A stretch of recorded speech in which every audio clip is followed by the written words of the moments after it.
Welcome to Buckle Up with Simon and Brian, an ultra running conversation. How are you doing this evening, Simon? I'm doing great. How are your knees, Brian? My knees are doing well. Got some more miles in this week, and we have, gosh, I think it is 5 weeks, maybe not even a full 5 weeks until Cocodona. Yeah, it's coming up fast. I'm starting to plan logistic. I'm already having logistic problems, so that's exciting. And you cannot see my quotation if you're only listening, but yes, problems already are coming up. But I have Zion coming up in just a couple of weeks, so also very excited about that. That's probably my favorite race of the year. So gonna have fun. It's gonna be my dress rehearsal before Cocodona. Sure, and that's a week after this show comes out, I believe, if I'm not mistaken. Is that the 14th of April? That's right. 14, 13, something like that. Yeah, mid-April. That weekend, yeah, that weekend. That's excellent. Simon, I'm really excited about our guest today. Rick Prince is the founder of UESCA. That is the United Endurance Sports Coaching Academy. It's the leading endurance sports education company focused on producing online, science-based endurance sports-specific coaching certifications. They have certifications in ultra marathoning, running, cycling, triathlon, and sports nutrition. They also have specialty courses in sports psychology, running event director, and swim stroke form. We just got off the call with Rick. We had a great conversation. It was really great to hear what he's doing in the space and how he's created this market for a need in our space currently. Yeah, I think it was a really interesting conversation. I think the parallel for me first is when you think about the medical field or any profession like lawyers, you have kind of a gold standard of you need to be at least this high to be a lawyer. You need to pass the bar, you need to be part of medical association, and there's kind of a professional standard. But in terms of coaching, there wasn't necessarily something. And I think this certification bring people up to speed in terms of knowledge. The second piece for me is also I'm obviously a nerd with PhD, so anything that is science driven, science based, I love it. And the fact that his certification is based by experts that are using science to drive decision making is something that I support strongly. And we even went as far as talking a little bit about AI, so nerding it out a little bit, and that just made it so much more interesting for me. I am certified through UESCA, and I've really enjoyed the process. The training was really structured well. There was a good mix between reading and lectures and videos. It was all online. It sounds like maybe they have some updates to that as well coming soon. But for me, the process has been great. I shared in the show that I've been UESCA certified for 2 years. It was a great conversation with Rick, and check him out at uesca.com for all your coaching needs. And without further ado, here's our conversation with Rick Prince from UESCA.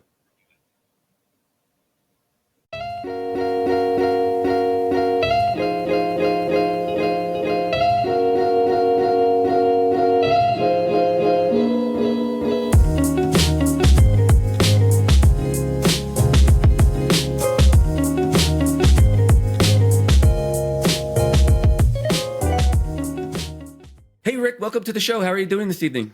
I'm good. How's it going, Brian? I'm doing well. Hey, thanks for coming on. I'm really impressed, and I really want to dive into the logistics of UESCA and the coaching certification company that you've created and founded.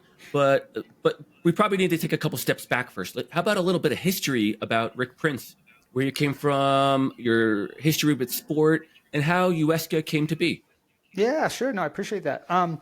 Yeah, I grew up as an endurance athlete, started mostly as a cyclist, started racing bikes when I was about 14. I would say the most serious years of my racing was a junior, so kind of 14 to 18. Had a chance to race over in Europe, which is where I found out that I wasn't as good as I thought I was, and I probably should get an education and not attempt a career out of that. But then because I did enjoy it, I went to college for kinesiology, which is where I sort of learned more about the science of exercise and sport. Got burned out of cycling, so I did track and cross country in college. So I got a little exposure to the running thing, and then since then, just from a sport perspective, just sort of casually running, casually biking. I have a 6-year-old, so I haven't done anything for about 6 years. I'm probably the most out of shape I've ever been in my entire life. But that's sort of my sport education background. My work background has primarily been in the fitness industry, working mostly for about 20 years in New York City as a personal trainer, and then managing a lot of commercial and corporate facilities, fitness facilities. So that's sort of where my background is primarily, and that was also the catalyst for UESCA as well. Both industries, fitness and coaching, are very, very similar in the fact that there's no barrier to entry. There's no, qualifications, for lack of a better word. It's not like the medical field where you have to have a medical degree or, pass the bar in the law field. So as a result, there's this wide spectrum of education, of quality, which it's like that in any profession, but I think it's especially that way in these two professions. So I saw in the fitness industry that the bar is is not set really high. So what you would find is some of these people would just kind of put up their hand and say, hey, I'm a personal trainer, based on their own experience. And sometimes that's amazing, but sometimes it's not. And there's a little bit more of a robust education from a certification perspective in the fitness industry. There's not really that in the endurance sports industry. And I'm much more passionate about endurance sports than I am fitness. So I thought, well, hey, this is probably something that also needs to be developed. So that was sort of the catalyst for UESCA, was to create a product. We started with triathlon and have since moved on to other certifications. But the whole goal was to make it almost like a mini 4-year degree. So the first few modules in anyone is all about the science, anatomy, physiology, biomechanics. And then it goes into the particular sport application. And the whole process and the whole thought process behind that is educate these coaches so that, not to say that if you take a certification, you're going to be the world's best coach, but to say, hey, now a little bit more than you probably would have, and just to kind of raise the bar of the education out there of coaches as a whole. Yeah, that sounds great, Rick. I guess full disclosure, I've been a UESCA certified ultra running coach. I'm doing my taxes right now. It's tax season. And I pulled up my invoices, and I was certified yesterday for 2 years through UESCA.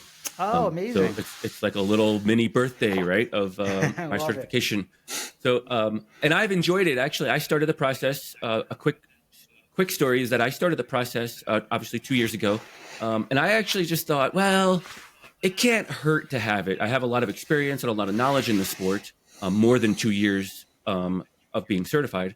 But I thought, it couldn't hurt. It would look good on my resume. But gosh, all those things I thought were actually so far from the truth. Like, I knew a decent amount, but but the coaching certification program really brought to light a lot more room for me to learn and grow in. And I continue to come back. I went to the first annual coaching conference in Colorado Springs. I just did the online one, nice. 10 weeks with Coop. Yeah. And I continue to refresh it, and every time I get more out of it. So I want to say thank you for creating that, or having this space for us to be able to learn and grow in the sport. And so that's my personal experience with UESCA. I got to ask you, how did you find the professionals? How did you weed out the professionals in order to make these certification programs? I think there's 4 or 5. I want to say there's ultra running, cycling, triathlon, and sports nutrition, if I'm not mistaken, for certification courses.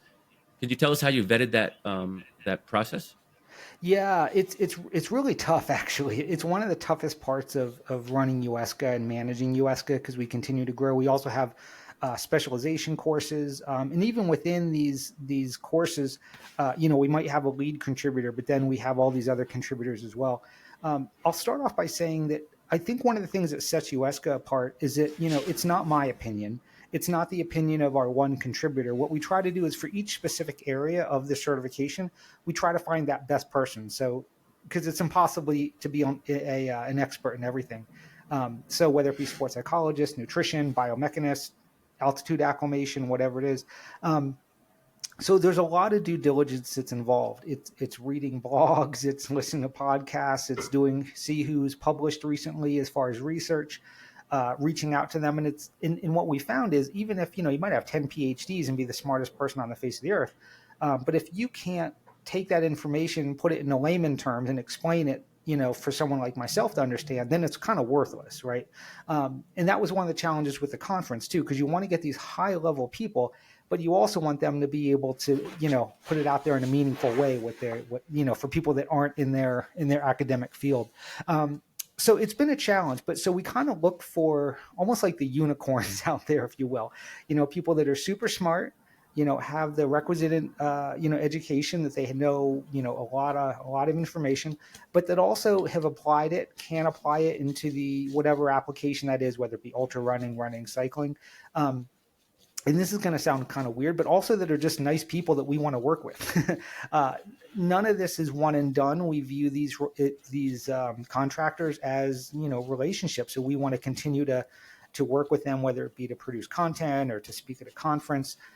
So yeah, it's sort of a bunch of different areas that we kind of look at, but it does take a lot of work. And what we found is that, if we find someone who's sort of the top of their game, everyone else has figured that out too. So their schedules are pretty booked. So once you find those people, it's sort of selling ourselves, selling UESCA to them, why it's worth their time, and then coming up with a timetable that, works for both of us, that's sometimes a challenging piece too, because these people, they're usually juggling a lot of balls. Yeah, I mean, I really appreciate the comparison to the medical field or the kind of protected profession. I mean, a little known fact, I was a pharmacist, and I need to say was because not that they revoked my license, but if you don't keep working on continuous education, you will lose your license.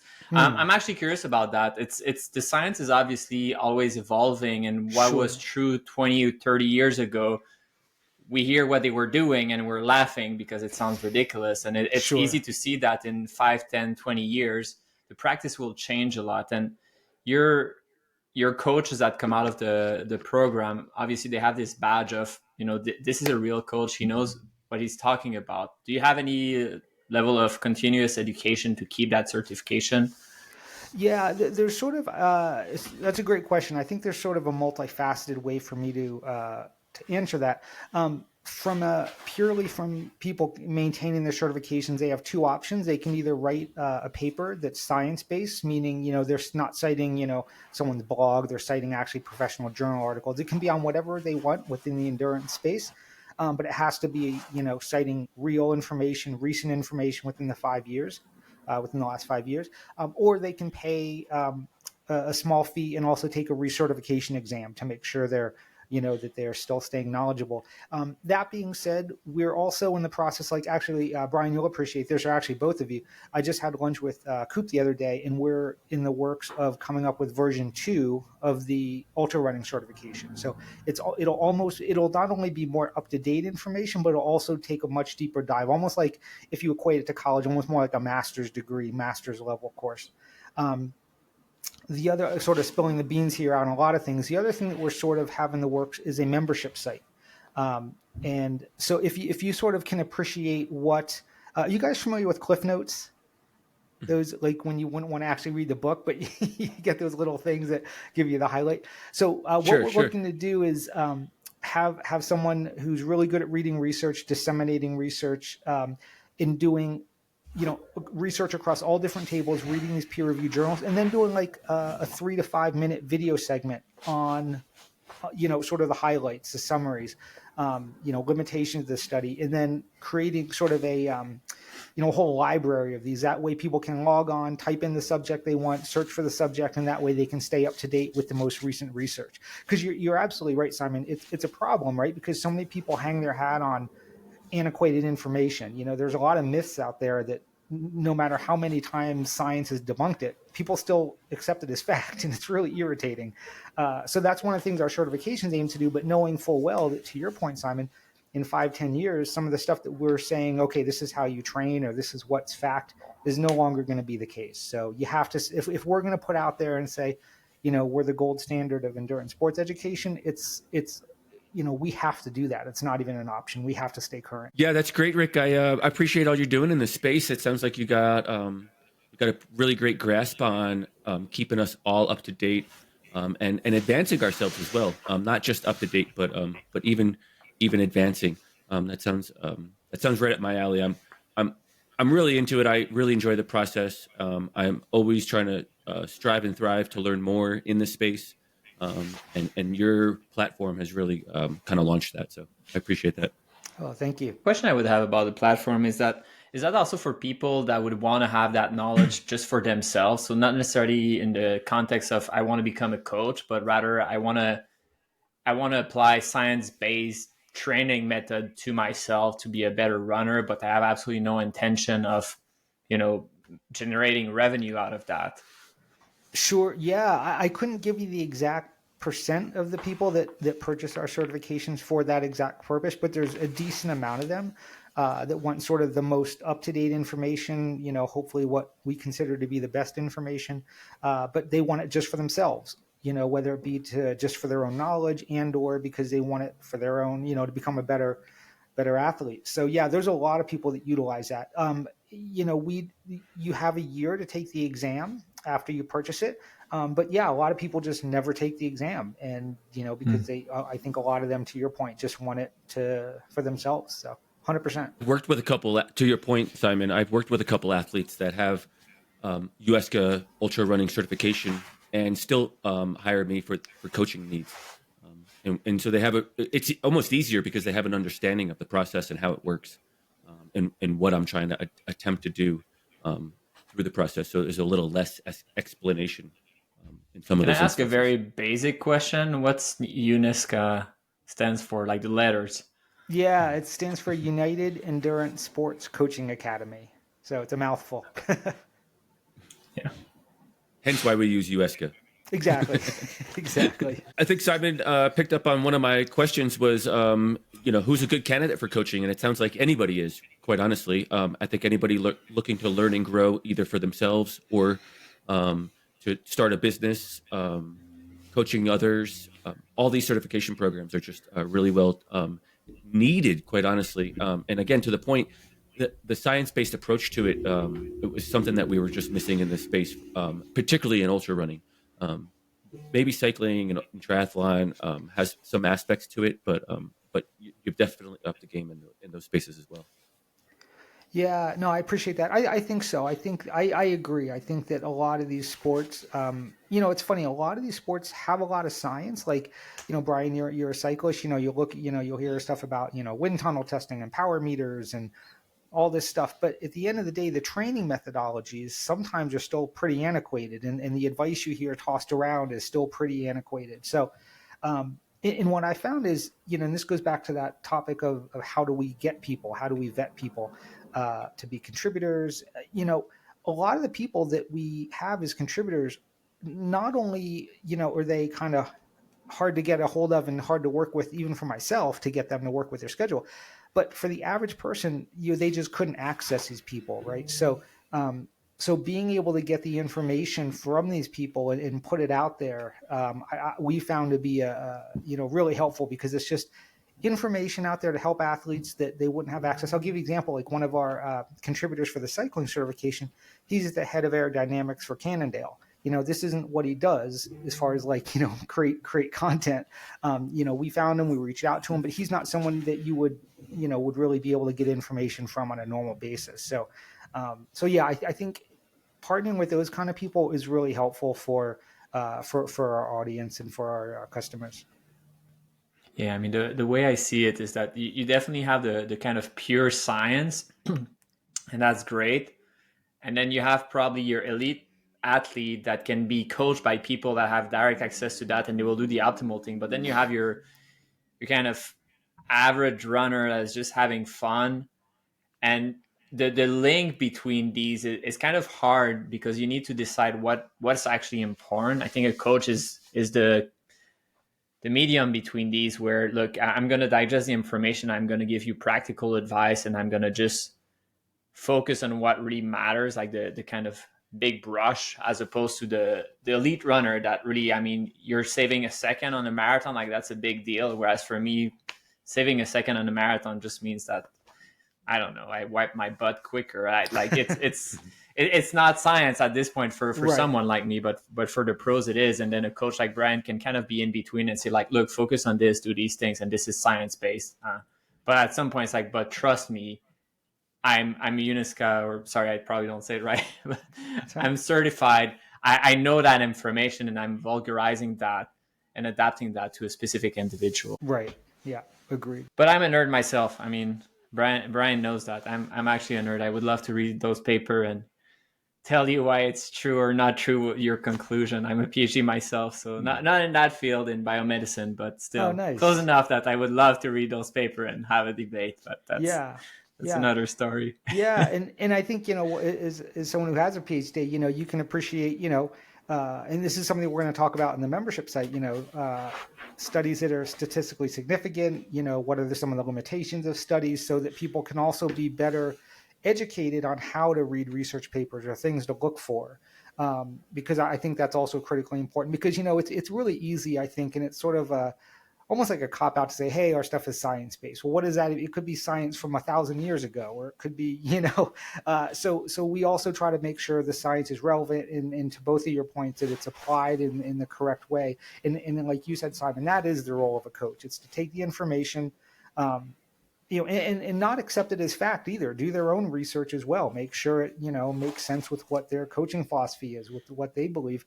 But then know how to and when to apply it on an individual basis. I think all too often people take information out there because it's the big new thing, like, hey, Courtney Dewalder did this, so I'm going to do this. Or, Lance Armstrong did that, so I'm going to do that. Well, that's great. Maybe it works Don't for do them. drug kids. I mean, yeah, bad, well, bad example. bad example. Yeah, just take a lot of EPO. But I think that's one of the problems, is a lot of people just sort of in today's world of social media, they just get these little sound bites, whether it be in TikTok and it's mostly people's personal, training stuff. They're like, hey, I can run a 4-minute mile, and here's what I do. Great, I'll do that too. So that's one of the things we're really trying to get away from, and to really make a big statement is, go back to the science. Not to say that's always, there's no faults there, but try to learn how the body works, so you can, when you do read these sound bites out there and get these sound bites on social media, you can be a little bit more intelligent about deciding to apply these to yourself or your athletes. Yeah, for sure. I mean, my pet peeve as a scientist myself is scientists tend to be very tentative in what they say, and it's like it seems to be that maybe, and then you kind of limit your conclusion because that this was done in a specific setting and this is the data we can get. And like the example that we talked about recently was you should get protein within 45 minutes of a workout, and like I can easily see that in a practical sense the 45-minute probably just comes from the protocol that they had to do that study. Is 40-minute better? Is 50-minute better? We have no clue. Nobody knows, right? No. It's just like that. But then media or social media will take that and they will run with it, and they will extend the conclusion of 45 minutes is the golden time. Don't do it before, don't do it after. Right. And a real scientist would say, no, that's really not what it is. It's probably fine to do 50 minutes, probably fine to do an hour, but the data we have is 45 minutes. Yeah. And then people say, science is like contradicting itself all the time. But as a scientist, I'm like, no, this is not what the scientist said. But the conclusion of the scientist was so boring, so limited. I mean, my PhD thesis is basically useless. I mean, I understand that. It was cool for me and the 5 people in the world that read it, but there's no real application to that. And the fact that, you say, look at what's statistically significant. Don't overextend your conclusion. I think that's a good sign of this is actual science, and understand that there's uncertainty in kind of how you extrapolate these things. So I think that's pretty cool. Yeah, I would completely agree. And I think that's where, like you said, I mean, they'll and you see that in all elements of training, as far as, like you said, that 45-minute is an example, not 45, not 40, not 50, you see that in a lot of different areas, whether it be, low heart rate training. You can never go above this percentage. Like, your heart's not going to explode if you go above zone 2 in March. Like, that's not going to happen, So you hear a lot of these things. And so I think it's important for people to kind of take a broad look at these things versus, just repeating whatever social media has out there. Yeah, for sure. And one of the things that for me, I'd kind of like, it shocked me in the medical field, and I'm sure it's the same in coaching. There's things that are actually developed through, real research, and that's kind of the conclusion we use. And there's other things that it's just, that's how we do it. And since that's how we do it, that's how we still do it. And then it just kind of, it's not necessarily a myth. It's not that it's unproven. That there's really nothing base, like there's no base to that. That's just how we do it. I think with Brian, we talked like, is it what, the 70% mileage for training for a marathon, your longest run? Or you told me something like that. I was like, how much is that? Just that's what we do. Yeah. We talked about it. I didn't use that number, but yes, we did talk No, about it. sorry, Brian. I'm not a pointing finger. Just to clear the air there. Yeah. You know, Rick, I think there's a lot of that stuff. Yeah. I think there's I think the athletes that I coach or the people that come to the coaching process, I believe that they believe that I got a certification through UESCA and I apply it like a blanket across all athletes. And I really just want to like demystify that just a tad bit. I just want to break that down a little bit and share that like the certification gave me like the structure and the guardrails and the parameters of where I'm supposed to be at and what I can do in my certification. Yeah. And I apply it individually to each athlete. Every athlete doesn't do the same thing, you know, in March, I guess. Sure. It just depends on when your race is and where you're at in the process and what your goals are. And you know, it's a really individual process. And so I appreciate the certification kind of giving me the basis and an understanding of how to coach individuals. I think there's a misrepresentation where the general population of runners believes that coaches just kind of throw this blanket out there and coach everyone the same way. Yeah, and I'll go a little bit further on that. I think one of the reasons for that generalization is because a lot of these certifications out there, and I'm not bashing other certifications, it's just what it is. Like, for example, there's one Macmillan or VO2, or they have almost like a system, right? It's their philosophy, it's their system. So, you know, pose method. Again, not saying one's good or bad, or but like this is how you do it. Here, you get our certification. This is how you coach. You coach by our system. So I think that's sort of because in ours was one of the first to kind of come along that said, look, no, there's no system. You know, different people respond different to the same training stimuli. So how could there be a system? So yeah, ours is, and that was one of the, to your point, we got a lot of grief actually about that. It's not so much now, but when we first started, people saying, wait, I just took your certification. There's no training templates in here. There's no, you know, half marathon training program or 50-mile or 100-mile training program. What the heck, you know? And we're like, look, we just give you a bunch of information, and yes, we guide you certain ways, but you know, it's up to you to learn, you know, how to use this information on an individual basis. So, but I think that's one of the reasons most certifications are a system. And versus we view the certification as a tool in your toolbox, just like, you know, when you go out for a run, you know, hey, you learn things, and hey, maybe I should try that, you know, and you know, maybe that might work with a client. I mean, it's sort of an N of one kind of thing there, but still, like, it's just a tool in your toolbox. And, you know, we encourage our coaches to get other certifications, to read more, to get books, to, you know, talk to people. Like, it's not that, you know, there's nothing proprietary in what we're putting out there. You know, all this stuff can be, you know, gotten by talking to people, by reading research papers. We're just putting it all together in one certification, hopefully in a way that's a little more digestible. I mean, I guess it was proprietary it's this condensation of information. I'm curious, if we talk number, just to give people some perspective, how do you have a sense of how many people contributed to create the material that you're sharing? Because I think you're right. I think a lot of coaching kind of system will be a system, and that reflects the opinion of a few people. And I'm assuming, I mean, I heard you mentioned Coop. Jason Coop, yeah. Yes, Coop. Well, I know who it is, but I said the name like I feel bad. But yeah, I know exactly who you're talking about. I mean, I listen to his stuff. I mean, I'm assuming he's one of the contributor, but I'm assuming he's just one of the many, and that could help put some kind of perspective. And the other one is, do you have a sense of how many people have subscribed or got that certification? Yeah, so we actually, I'll sort of work in reverse actually with your questions. We just actually surpassed, I forget how many we're up to now, but we just recently surpassed 1,000 certified ultra running coaches. Actually, nice. Brian was kind enough to do a video testimonial for us for that promotion. And I think we have like 1,400 people that have enrolled over time for the ultra running. Our best selling one is the running one, sort of the regular running one. That's sort of our most popular one. But yeah, so with the ultra running, to your point, it's been probably about a little over 1,000 certified ultra running coaches. And I'm sorry, could you repeat that for the first question? So the first part is, do you have a sense of how many people contribute to Oh, producing the material that goes into the certification, kind of the yeah, teaching material? the ultra running one was a little bit different, and I'll explain why. Well, as you guys can both appreciate, ultra running from a research perspective is certainly much newer than cycling, running, triathlon. So we had input when it came to nutrition, altitude acclimation, all that kind of stuff. So, and Jason Koop was the primary presenter. As you guys probably know, is sort of like the savant when it comes to like information. He's sort of almost like an academic the way how he approaches things. So he contributed a lot of it. So that one probably had 3 or 4 contributors. I would say our average certification probably has 6 to 7 contributors across the board. The one certification that only had 1 contributor was our nutrition certification, and that was really because of scope of practice, quite frankly.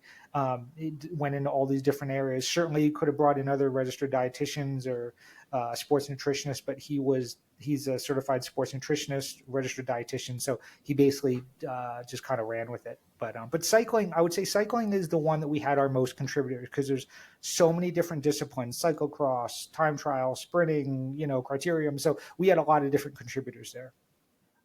Yeah, and I feel cycling is a sport that there's, at least from my little dip into cycling, there's a lot of data that is accessible even for Oh the yeah. average cyclist. You can have a power meter, and that's extremely invaluable information as opposed to ultra running.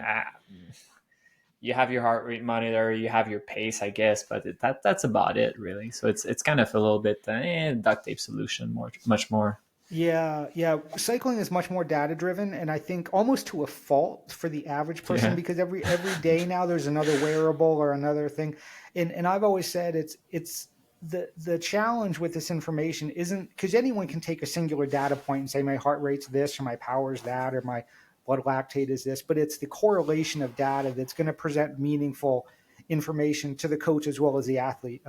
I always use, because of my fitness days, I always use the whole body weight and body composition as an example. If you just weigh yourself, you don't really know what's going on. You just know you gained 5 pounds, and then you do body comp and you realize that, oh, actually my body fat's down 1%. So that means obviously you gained muscle, and it gives more context to it. I think that's what's missing in a lot of this, because these wearables are coming out every day and there's a new thing being measured, is not so much these things in isolation, but the correlation of data to the point where, and is the data even important? Like, do I really even need this wearable? And if I do, what can that be correlated with to make some meaningful, give me some meaningful information for my training? I think you're 100% right. I think any biometrics that we have, there's a lot of factors that will affect them. For me, I mean, I guess I'm an ultra runner, so I need to go there. But if you say body weight, was it before or after you poop, and like all of a sudden that's making a difference, and like it's not Right. your body composition that changed, just that you went and you pooped. Like that's Sure. I mean, it sounds silly, but it makes a difference. And you need to take into account everything. And yeah, sure, body composition is already much better, like fat percentage and these sorts of things. So totally agree with that. Yeah. I want to touch on the wearables that you just mentioned. Where do you think the sport of ultra running is going to go next in that space? Do you have any ideas? I don't. And honestly, Coop would be a much better person for that. I think one of the problems is a lot of the wearables, stuff that works for road running doesn't really work for ultra running. I think, one of Coop's big points is that you took the certification, is RPE, rate of perceived exertion, is always important. But in ultra running, it's so much more important than a lot of these other sports. Either because you just can't have the same amount of metrics, but also just because of what it is. The distance, oftentimes the changes in temperature.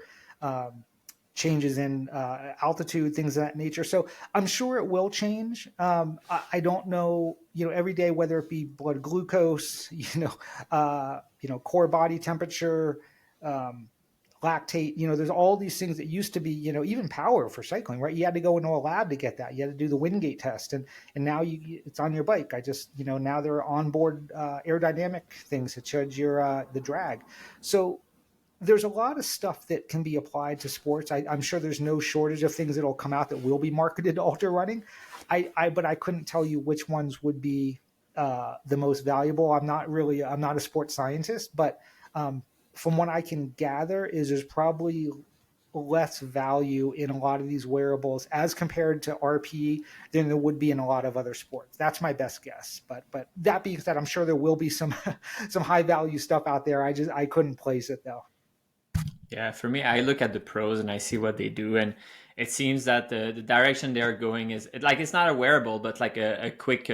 It's not a blood draw, but like a blood sample on your finger, and all of a sudden you know your glucose and lactate Yeah. level, and that's going to help them inform how their pace is and all of these things. But in terms of wearable, I think that's much more difficult. I've seen things that honestly I'm rolling my eyes like, look, I know I'm sweating a lot. I know I'm dehydrated. You don't need to tell me that right now. Right. But it would be interesting to know my blood glucose. But Yeah. you kind of know when you're below a little bit. I think it's more of at least for now, it's more of a performance thing. But maybe in a few years, a little bit more accessible to the average person, and then we can just use that. Yeah, and I think with the adoption of these things, I think it's kind of like when Apple comes out with something new. Like I never want to be the first standing in line overnight to get it. You wait till it breaks a few times, and there's been 5 recalls until you buy it till it's sort of perfected. That's sort of my take on wearables and training technology as well. Wait until it's sort of proven that the application is proven. Know that maybe there's enough research out there to say, hey, this could correlate really well with that to tell you this. I'll kind of wait for that stuff out there. Yeah, no, for sure. There's always with any technology, there's early adopter, and then kind of the mass comes afterward. For me, the one that is actually funny is my late grandfather. He used to be a land prospector way up north in Quebec, so in the middle of nowhere in the forest, and they didn't have GPS back then. And they didn't have calculators, so he was already like probably one of the first 10 people in Quebec to get a calculator. He was so excited because it could do division and things like that. And when GPS came, outside of military technology, that was like, of course he has to get it no matter how expensive it is. And if he would know that now, I have my watch that can tell me precisely where I am, he would freak the fuck out. Like, it was like, whoa, this is so fucking cool. So yeah, he was an early adopter. Whereas for me, I was like, I'm a little bit more late, but it's fun to see how quickly these things evolve, and the future is always exciting. For sure. It is. Yeah. I'm sure there's a lot of cool stuff out there on the horizon that will be really neat to see. Rick, I wanted to touch bases about maybe change gears a little bit and talk about coaching and AI, and maybe get a feel for what you think that might look like in the future. I'm just wondering if I'm going to have a job in 10 years. Really, the question. Yeah, I think that actually it's a really good segue to the thing we were just talking about as far as wearables is concerned. Again, I'm not a computer scientist or anything like that either, but my belief is that it's going to be kind of like the internet is now. Everyone's going to, like it or not, it's going to be a part of your future. I think from a coaching perspective, I think there's a lot of value. I think right now we're in that early adoption phase. I've talked to a lot of people that are either consultants to coaching AI companies or people that have tried AI stuff, and it's okay, it's going in the right direction, but there's a lot of limitations right now. And to be honest, again, I'm not a computer scientist, but I don't know how many of those limitations will ever be truly fixed. Because I think the thing is you're dealing with humans, and I gave the example the other day, I think on another podcast is, I'm sure there's ways to measure stress and ways to, quantify that and maybe, somehow put that in an AI model. But like, if my dog just got hit by a car or something and I'm like distraught over it, that's going to affect my training. How does AI, deal with those kind of things? And I think, from years of personal training too, what I've learned, and I'm, Brian, I'm sure you can attest to this, is, it's a human connection. It's so much more than training plans. It's so much more than, training peaks or weekly phone call. There's a human element to it that I think will never be replaced. So I guess to answer your question is, I think that it will be a huge part of coaching. Do I ever think that it will replace the human element of coaching? 100% no. That's my belief. I think that people that will want sort of a base level program will probably, there'll definitely be something there for AI. And there's something out there for these people now too. It's sort of those pre-formatted training programs. I think AI will do that a couple steps better for sure. But those people that want sort of to be able to reach out, to shoot an email at 2 a.m, hey, I just broke my toe. What do I do tomorrow? Or, hey, I'm really going through a tough time at work. I don't have, I have a big presentation tomorrow. All those elements, I don't think you can replace. I don't think you can fix with AI. So I think that people that really want true engagement with a coach, true engagement to get the best out of themselves, I think that there will always be a place certainly for humans, for lack of a better word. And, we're I mean, for what we do here at UESCA, we're betting on that. I'm betting on it too, Rick. I can add a perspective to that. Honestly, through my work, actually, I'm touching all the time with kind of the top of the top in terms of new technology, not related to AI, although AI touches everything nowadays. And yeah, it's interesting because I've seen cycles of new technology that were supposed to revolutionize the world. And it's always the same. We'll have people that work in venture capital and they will promise the world, genetic medicine Sure. will solve every disease in the universe and we'll never be sick again. And then it flops. It doesn't quite do that, but it contributes to something. And there's, like you mentioned, there's always limitation, an unforeseen limitation. And the thing is that the people that sell this technology at the beginning, of course, they're not going to say it's going to be limited. They're going to say it's going to solve everything. Yeah. So I've heard the pitch of AI, and the pitch of AI could be that, look, we will be able in the future to replicate the thinking process of the smartest person, basically. So the best coach, we could replicate whatever they would say, and the machine will do that. So you broke your toe and you're emailing at 2 a.m, they would be able to respond exactly like the coach, which could be like, dude, why the fuck are you disturbing me that early in the morning, and be pissed at you, and then explain what you're supposed to do. Like, theoretically, that could be possible in the far, far future. Now, I'm sure there's going to be limitation, but I think it's going to be an interesting tool. Like in science itself, for example, we see it much more being used for basically digesting a lot of new research paper and making summaries of that. So you don't have to read the whole research. You have a summary, like what's important. AI will tell you that, and then you digest it, and then you make conclusion. But technically, that next step could be done by AI. So it's hard to know where the ceiling will be. But will that be in our lifetime? I really don't think so. There's going to be kind of problem that will come along the way. I mean, we're still let's face the obvious. We're still driving our cars right now, right? Right. And I can't wait to tell my grandchildren how back in my days we were driving our cars and they were like, whoa, that sounds way too dangerous, Grandpa. That's crazy. Why would you do that? Yeah, I mean, people would die if you do that. And then I was like, well, yeah, I mean, sometimes. But and I'm like, yeah, that's my point. It's like, yeah, well, whatever, dude. Yeah. You young people have it so nice. So I think it's going to contribute significantly, but the human connection is something that's going to always be difficult to replicate. Emotion and these sorts of things, and understanding, just even understanding that the athlete that you have in front of you has feeling and might just not feel like going for a run right now. Right. That's going to be hard to replicate, like to be able to motivate someone to understand, like, does that person need hard love or like a hug right now or some compassion? And I'm sure a real coach will be much better in a computer saying like, well, you're supposed to do 5.7 miles right now at a 8 minute 17-second average pace. Like, it's like, yeah, I mean, I don't know, my dog died, like I don't feel like it right now, Yeah.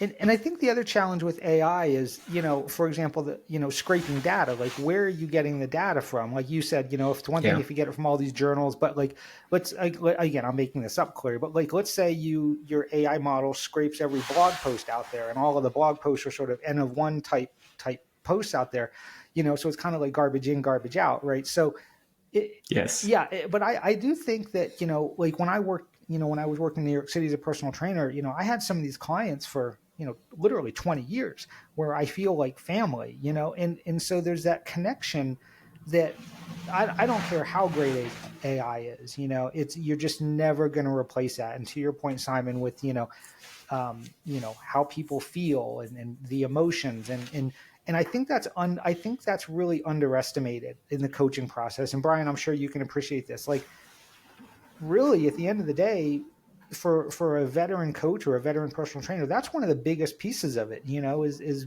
being able to read people, having those tough conversations with your clients about the emotional aspect, to be able to learn to be able to know how to program, whether it be a coaching program or a training session, because it all matters. And yeah, if you can't look at that sort of holistic approach as a coach, then you're not a great coach. I hate to say it, but you're not. And if you try to, I guess what I'm trying to say is I think AI will be a great addition if done right. Yeah. I think it'll be a great supplement. It'll be a great help. I think it'll probably help coaches take on more clients.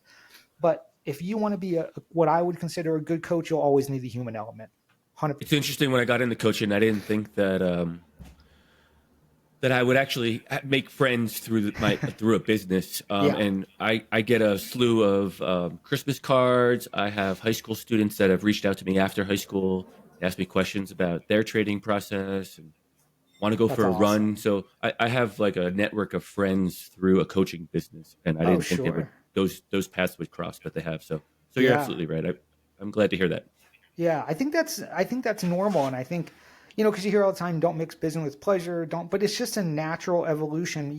Like I would spend some time, I wrote a blog post about this. I would spend sometimes more one-on-one time with my personal training clients a week than they would with their spouse, and when you do that for years upon years upon years, you develop a friendship, like it or not, you do. It just the evolution of things. And, of course, you always have to be conscious of barriers and talking about this or talking about that or what you should or shouldn't, keeping it as professional as you can. But there's always friendships. That's just part of it. And I think, if I'm being completely honest, that's one of the main reasons I retained as many clients as I did. It wasn't because I was the world's best personal trainer and I came up with the world's best exercises and I was like, oh my God, I'm going to get a 6-pack on you in a week kind of trainer. It was honestly because they just liked me and they liked the conversations we had, and, totally. And I think it always starts off with, I want to lose body fat. I want to be ripped, or I want to do this.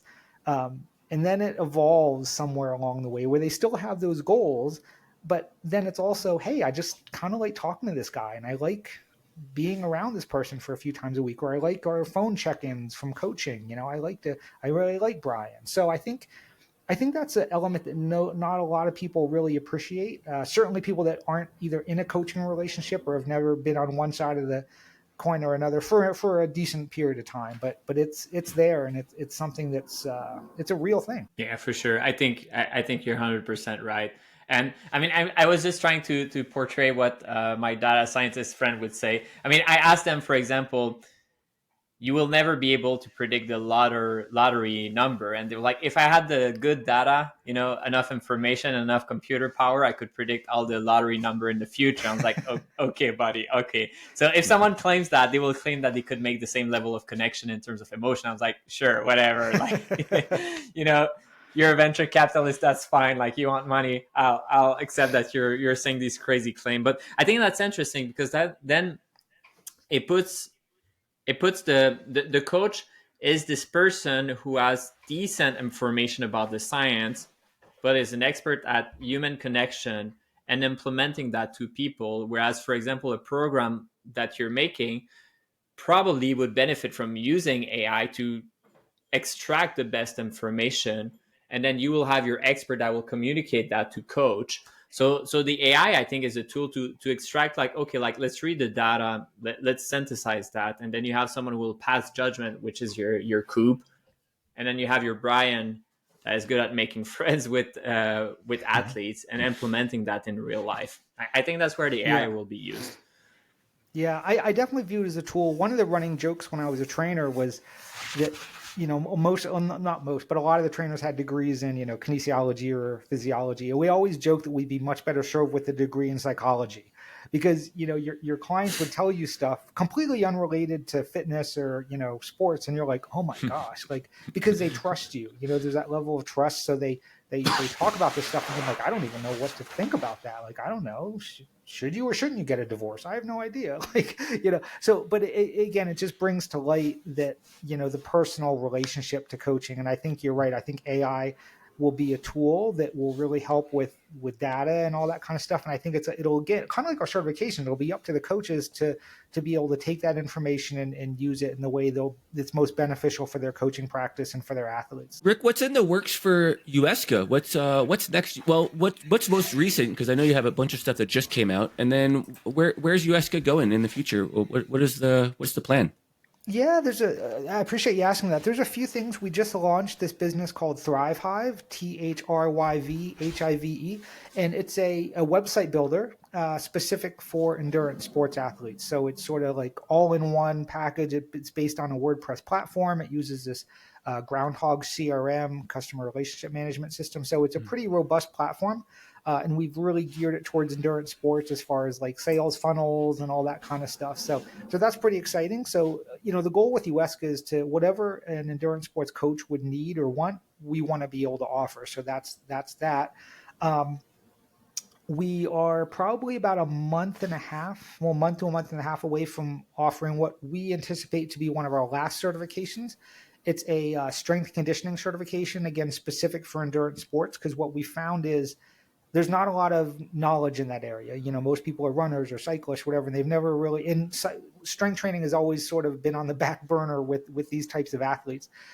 So we're doing a pretty robust certification about that, not just something you would get in a personal training certification, but what does it look like? How do you integrate strength and conditioning with endurance sports training? There's all these different research models out there as far as, do you do cardio before, lifting, or lifting before cardio, or how does that work? So that'll be a good one. The other, I would say, really big push, and this is going to come later this year, and then we're going to keep developing it, is up until now, we've really been pretty much an online business. Brian, as you know, we had the conference, which we're having again this fall, so that's in person. But we do get a fair amount of feedback of people saying, look, I think your content sounds great, whatever, but I just don't learn well online. I don't want to I sit in front of my computer all day. I don't want to do it anymore to learn this. I want to go sit in a classroom style. I learn better that way. So we're going to be launching in-person certifications later this year with the goal of being national. So in sort of having different territories across the country and having key presenters in each territory. So that's one of the big pushes is kind of getting offline a bit as well and doing our certifications in person. So that's probably the other really big push that's happening fairly soon. Yeah, they sound great. The strength and conditioning specifically, which you said is coming out pretty quick here. That's a space that I know I've researched quite a bit in certification, but there's never a complete crossover to endurance sports. It's always the personal training stuff. It's always in the gym. It's always about reps, and then they give you the static plan and blah, blah, blah, blah, blah. So yeah, I'm really excited about that. Sounds great. Yeah. And there's, like you said, there's sort of the personal training side. And the only other side for sports has really been, and it's still big, is speed and quickness, right? Like NFL combine type stuff, soccer, explosive sports, a lot of the ball sports, right? So there's a lot of speed and quickness stuff out there, but there's nothing for endurance sports athletes. So I think there's a massive void, which is the void we're trying to fill, because we realize how important it is. Because first and foremost, I mean, aside from the 0.001% out there that are elite athletes that pay the rent, based off how well they run or bike, the rest of us are just people that also happen to do 100 milers or happen to do a bike race. So so we do think it's important for these athletes to do strength training just for general health and longevity, but also how can you tailor that specifically to also increase human performance when it comes to these specific sports.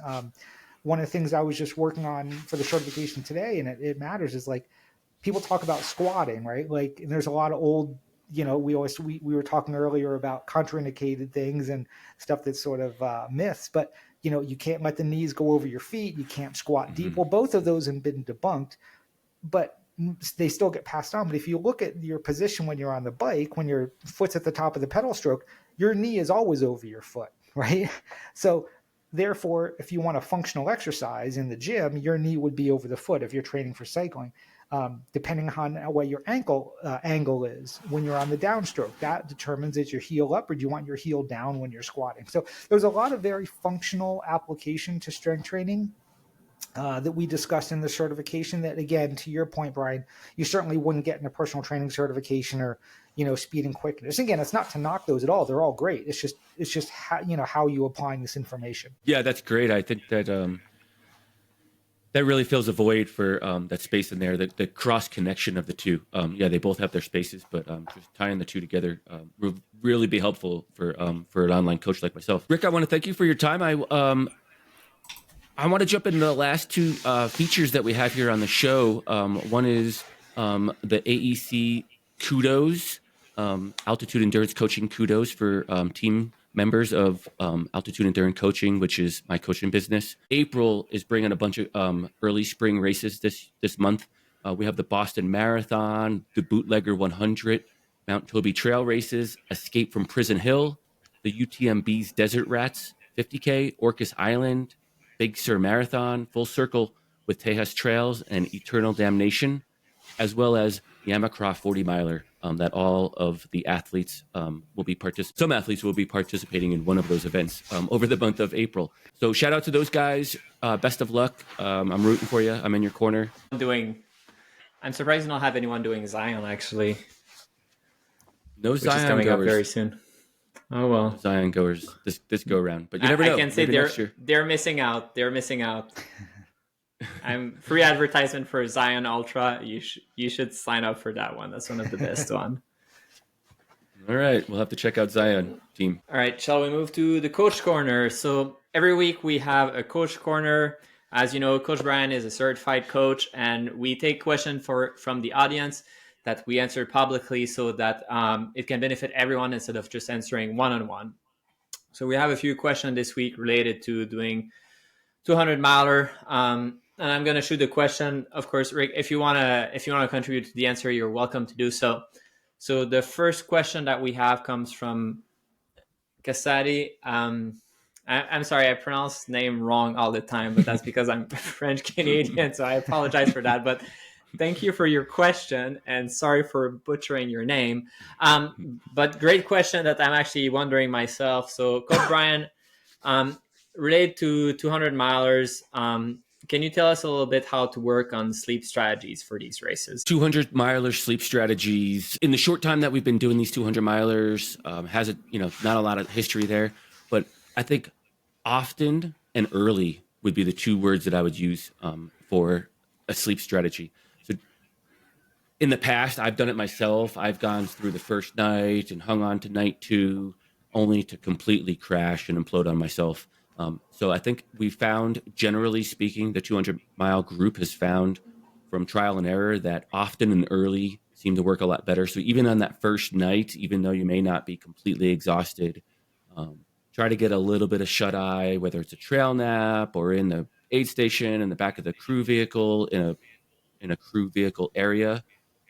Any one of those spots, try to get a little bit of sleep, and often as well. So I think my strategy personally that I use at the Moab 240 at my last 200 plus miler was often. And I, whenever I wasn't moving efficiently because of sleep, I would lay down for a dirt nap.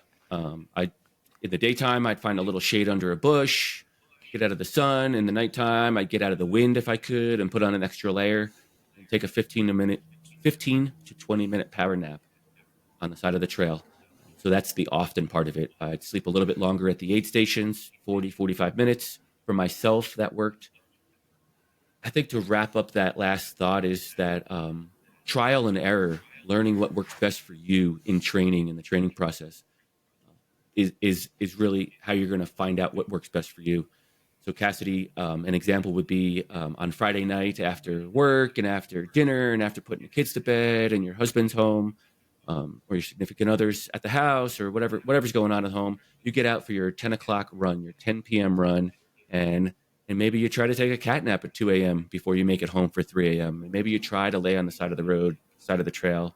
Maybe you lay in the front yard or in the backyard and try to figure out a good strategy for learning what works best for you as a sleep strategy. All right, I'll dive a little bit, or I'll ask a question a little bit here too. I mean, so the summary is go sleep in the ditch and you're training. Got it. But so what I hear from you, Brian, is that you're suggesting shorter naps, so like 15, 20 minutes, and at aid station, maybe a more like 45 minutes. So you're not recommending several hours. And I'm curious to hear, have you tried these longer, maybe like 2, 3 hour nap during a race? And why are you avoiding that? I have. In my first Moab 240, I did 2 hour naps more regularly than other naps. I did one 15-minute nap that first go around in 2020 of the Moab 240. I felt like I wasn't as efficient. I was moving forward when I wasn't efficiently moving forward because I was too tired. But I was pushing to get to the aid station so I could get in the back of the vehicle and sleep, as opposed to just laying down for 15 minutes right on the trail when that sleepy period hit me and trying to shake it off by giving it a 15, 20-minute turnover before popping back up. I would have saved a lot more time, I feel, if I would have taken that power nap on the side of the trail, and I would have made it up easily, just in being more efficient with a little bit of rest in myself instead of trying to trudge through the sleepy, droopy eyes and the dragging your feet and maybe, getting a little left and right of the trail. I would have fared better, I believe, if I would have just fallen asleep for a quick power nap when I wasn't moving efficiently forward. And I guess it goes without saying, but just to confirm, what I hear from you also is that you don't have necessarily a plan ahead of the race of when you will sleep, but rather you're more reactive about when you're tired, you just go ahead and you sleep. Is that right? That is correct. Even in 100 milers, Simon, you might be able to relate, but I've gone into them with a plan of sleeping. And it's like, oh, at this aid station at midnight, I'm going to lay down for 2 hours. But what if you had slept already for 15 minutes at 10 o'clock when you weren't moving efficiently and you had shaken off the sleep bug, and you don't need to sleep at midnight. So I don't feel like I need to set a set schedule. I need to do it more reactively. You're exactly right. Yeah. I think the schedule kind of ruts us into, well, because I said I was going to sleep at midnight, I'm going to go lay down at midnight. But we might not need a nap at midnight. Rick, I don't know if you had anything to add to all of that. I don't. Again, I'm not an ultra runner. I mean, I drive my car 1 mile to go to Target instead of. Do you take a nap in the car? I do, yeah. Especially when the wife's in shopping for stuff, I definitely take a nap. That's imperative. That's perfect. That's perfect. But certainly, the information I have heard from ultra runners, from talking to Coop and doing the certification, is that the most important thing is not getting behind on it. Once you get behind on it, it's really hard to play catch up, and it can kind of put you in a pretty bad place. So to me, Brian, what you were saying, and I certainly don't have any firsthand experience of this, but it certainly makes sense to me to kind of have it be a little bit more reactive and listen to your body, and so you're not pushing it and not getting too far behind on sleep where potentially bad things could happen. And my experience in 200 miler is 0, but I have a few experience on longer races up to 50 hours. And I think the thing is to realize that, look, you won't finish the race without sleeping at all. Like that's not an option. That would be great. But the reality is that you will need to sleep, and trying to push it further than your body is telling you is not going to be helpful, because eventually you will need to have that sleep. So it's better to take the sleep when you're sleepy, rather than saying, look, I said that at 4 a.m. I would be sleeping so that at sunrise, I can wake up with the sun. Like that would be great. That would help you. But the reality is that if you plan it too much ahead of time, you'll just be lying in bed wide awake, and you won't get your sleep. And when you're tired, you're just slugging through it. And what I've seen is that the races that I was literally sleepwalking, I don't really remember what was going on, and I was just walking in the ditch and like really getting lost, like dangerously lost. Just sleeping 15 minutes was enough to kind of reset me, and all of a sudden I was able to jog afterwards. But anytime I slept more than even 45 minutes for me would be a little bit too much, but my legs tighten up, and I feel that my body is going from we're running to, all right, like we're done running, the race is over, we go in recovery, and all of a sudden I can't move anymore. And I see that definitely also after race, where I finish my 100-mile, I'll sit down for a little bit, and eventually my body just goes into, all right, I guess the race is over.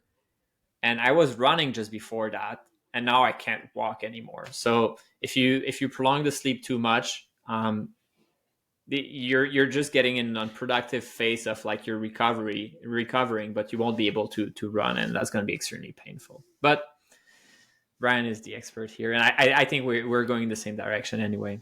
Do it when you can. Just like being thirsty, you should drink before you're thirsty, not when you're thirsty. Of course, if you're thirsty, you should drink, but the point is to drink before that. Thanks for the question, Cassidy. Much appreciated. Yes, and we have the next question is from Emily, and I think I pronounced that one right. So Emily is asking a question. Thanks for asking. So how do you, and it's related to those sleeping pattern again. So how do you learn to take power naps for how do you learn to take power naps for very long ultras? So thanks, Emily, for the question. Brian, what's your take? Well, I think we kind of just touched on it a second ago. I think you have to do it in training. I think you have to try to figure it out during training. Hopefully, you're not out there for 48 hours in a training run, but I think you try to mimic it in your long runs on the weekends, whether you try to go overnight or even just during your run. Maybe you crawl up in the shade and you kind of like let the body unwind and settle down just for the moment. And I think it's just a matter of being comfortable trying to do it over and over. I do have a little cheat code for myself, and it's from being in the service. When I was in the Marines, when we weren't moving somewhere, it was always a perfect time to close your eyes and get a little shut eye, because you never know when you were going to get up and not get more sleep later on. So I do have a little cheat code for myself, and I think that helped me in the long run here, 30 plus years later. But generally, I think you need to practice those things in training. I think that's about the only way that I could say the best outcome for that would be to practice it. Yeah, I think it's funny to see the parallel between being in the Marines and being a badass and doing a PhD. I definitely learned how to sleep like this whenever I have time, because I definitely had experiment that would last for 72 hours and I would never get more than 1 hour without having to do something. But hey, as soon as I was able to just turn it off, I was able to fall asleep. But I think if this is something that you struggle, some people just cannot fall asleep on command. And my wife is really pissed at me all the time, because we will watch something together and then I'll say, all right, it's time for bedtime. And then I'll be asleep within 30 seconds and she'll still be awake 3 hours later. And she doesn't like it. But I think the solution to that when you're racing is that, well, if you're not sleepy right now, don't sleep. Wait for when your body is telling you now you should sleep. And I wouldn't myself sleep, like in the city, like if you live in downtown New York and just say like going on a run in the evening and then you just sleep on the sidewalk. I wouldn't do that. But when you're trail running, you can sleep almost anywhere when it comes, and it's to recognize that this is happening right now. You can fight it, but you won't win, especially in a 200 miler. Eventually you'll have to fall asleep. So when you feel it coming, you have to just accept that, look, this is not a bed. This is the side of the trail. But if anything, for me, I appreciate that, because I'm able to fall asleep on the side of the trail, but I also will not sleep so well. And I'll get up within 15-20 minutes because there's this rock or something. And then I'll know it's time to go, as opposed to being in a comfortable bed and just being like, I'm going to sleep the full night. So there's advantage to sleeping on the side of the trail, at least to me. Emily, the other thing I would add is, I just kind of thought of it as in that training process is to try to, if you have trouble just shutting it down and turning it off, there's different things you could use, like the eye. I don't know what it's called, like an eye cover. You guys might know. I don't know, but that thing that, like the eye, like in planes, yeah, like in planes, maybe noise canceling headphones or some earplugs that just kind of like just go in your ears, like a construction worker might use for sound dampening. So maybe to take the outside distractions away, because sometimes I do get a little restless if I'm trying to fall asleep in a car in a parking lot with other distractions going on, and my head won't turn off. But to Simon's point, if you're tired enough, you'll fall asleep, I believe, as well. But you could try those other things like the night blinds over your eyes and the earplugs as well. Just other things to kind of desensitize yourself. Exactly. Something that is soothing. You could watch my YouTube video and then you'll fall asleep immediately, guaranteed. Simon, I don't want to get too far off the topic, but did you see the comment where the follower of the show puts on our show so his dog will fall asleep at night? Yes, I have seen that. Yes. Yeah. Yes. So I don't believe if this puts your dog to sleep, you're welcome. You're welcome, Fido. I don't believe it 1 second. Just let me meet that dog. We'll play together. I'm known to play fetch with dog in the middle of a race because I'm not in a rush to finish. So I want to meet that dog. Thank you so much for the question, Emily. Maybe the last resort could be is listening to this podcast. It might put you to sleep on the side of the trail. Rick, thank you so much for your time and coming on the show. It's always great to catch up with you and hear more about all the awesome things you're doing with UESCA. Where can people find you? Best is online, uesca.com, UESCA.com, and that's where we have, post certainly all the stuff that we have for offer, anything that's coming up. We're also on, Instagram, Facebook are the two other main areas we're on there. So you can just if they go on there and UESCA, they'll find us. LinkedIn as well. LinkedIn as well. Yeah, thank you. Yeah, exactly. We're on there as well. Not so much Twitter, X, or whatever it's called, but yeah, LinkedIn for sure.